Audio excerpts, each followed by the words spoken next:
अच्छा। और उसका हमने अर्थ भी बताया था। तो कल हमने आपको आधी कविता बताई थी, आज हम आगे की आधी कविता आपको बताएंगे, लेकिन हम स्टार्टिंग से कविता पूरी रिपीट कर दे रहे हैं। है स्वर्ग से भी अच्छा, है स्वर्ग से भी अच्छा भारत वतन हमारा, हम है सितारे इसके, या है गगन हमारा। इसका मुकुट हिमालय पर्वत है सबसे ऊंचा, मैदान इसका सुंदर है मखमली बगीचा, है सींचती अनेक नदियों की इसको धारा, हम है सितारे इसके, ये है गगन हमारा। खारे समुद्र भी बाहों में भरता आया, अपनी मिठास का जल इनमें मिलाता आया, रोके है इसने तूफान बनकर सुदृढ़ किनारा, हम है सितारे इसके, ये है गगन हमारा।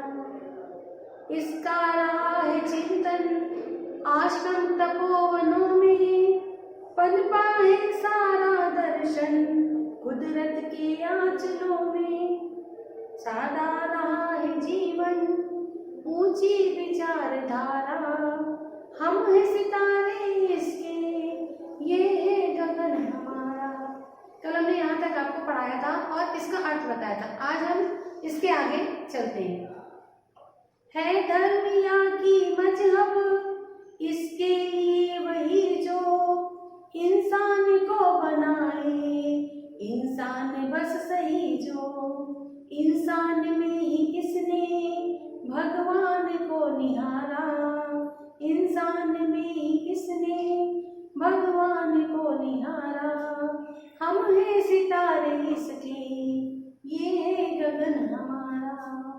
इसका यह सोचना है धरती गगन सभी के, है आग और पानी ऊर्जा पवन सभी के, सबके लिए खुला है कुदरत का कोश सारा, हम है सितारे इसके, ये है गगन हमारा।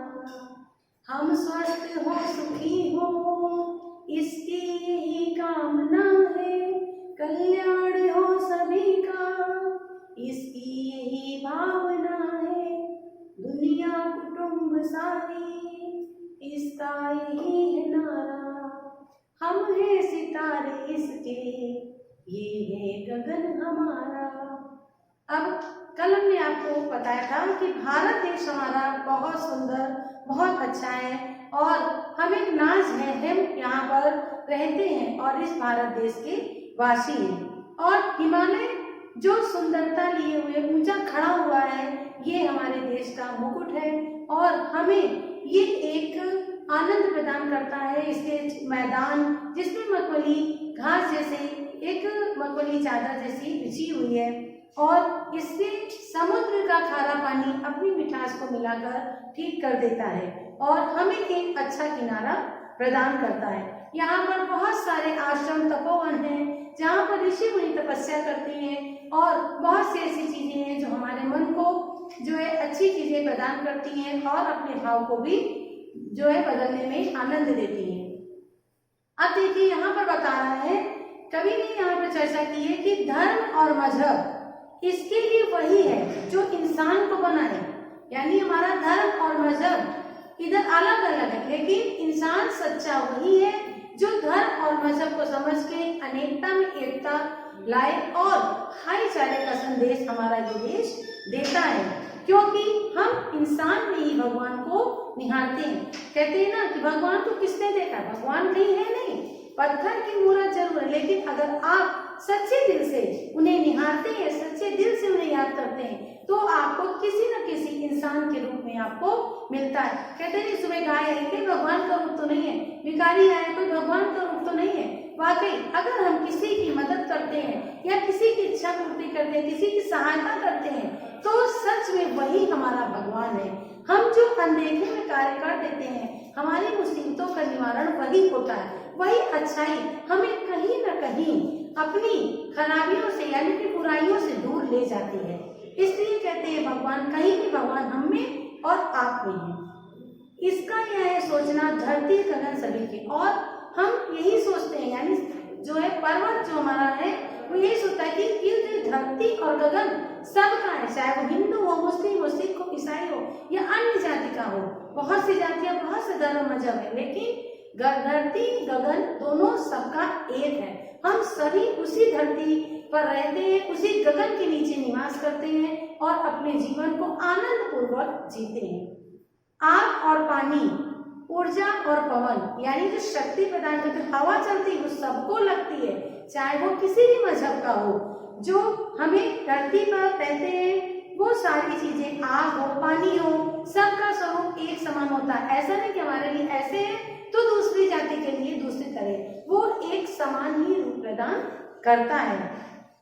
क्योंकि कुदरत का कोश है, कुदरत ने जो चीजें हमें प्रदान की है वो सब के लिए प्रदान करी। उनका कुदरत का जो कोश है, यानी कुदरत का दरवाजा खुला है तो सबके लिए वो एक सी हवा, एक सी सूरज की रोशनी, एक सा आग, पानी, हर चीज सबको एक जैसा प्रदान करता है, उसमें कोई भी अंतर नहीं होता। ये हम इंसान हैं जो एक दूसरे के अंतर को बताते हैं, एक दूसरे के धर्म और जाति को अलग बताते हैं, लेकिन हमारा भारत देश जो है एकता और अनेकता की महानता का प्रतीक है।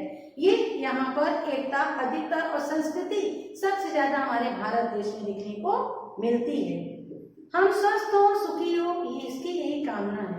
और जो कुदरत हमें प्रदान करता है, जो हिमालय पर्वत हमें अनेक कठिनाइयों से बचाता है, वो उसकी यही कामना है कि हम स्वस्थ हो, सुखी हो।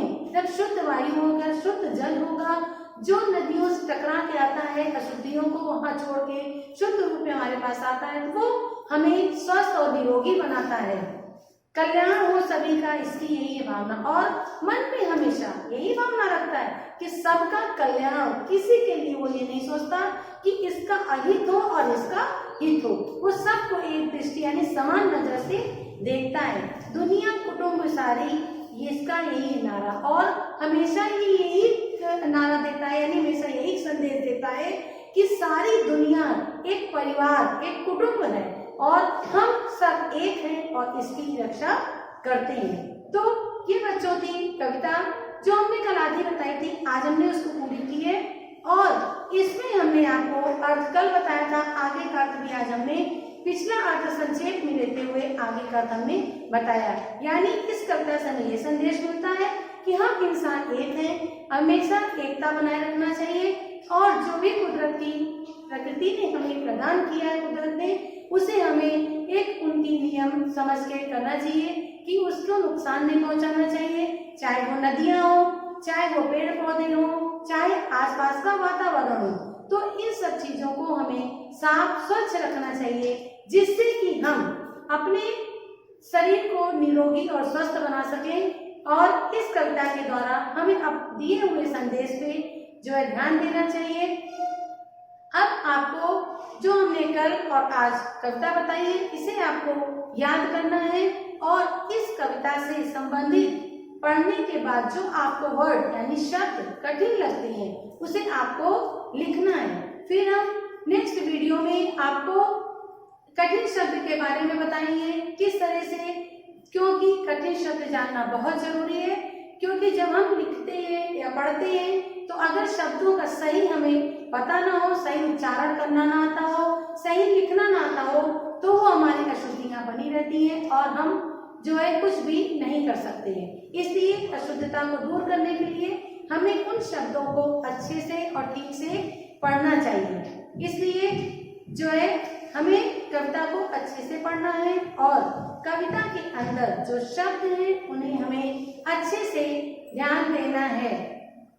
इसलिए कविता को पढ़ते समय आप जरूर इन शब्दों पर ध्यान देंगे, और जो कविता में आपका चित्र बना हुआ है उस चित्र को भी आपको बनाना है। चित्र आपको बनाते समय अपनी ही मन की व्यथा लिखनी है, किताब से हूबहू चित्र न बनाकर आप प्रकृति से रिलेटेड चित्र जरूर बनाइए। Thank you.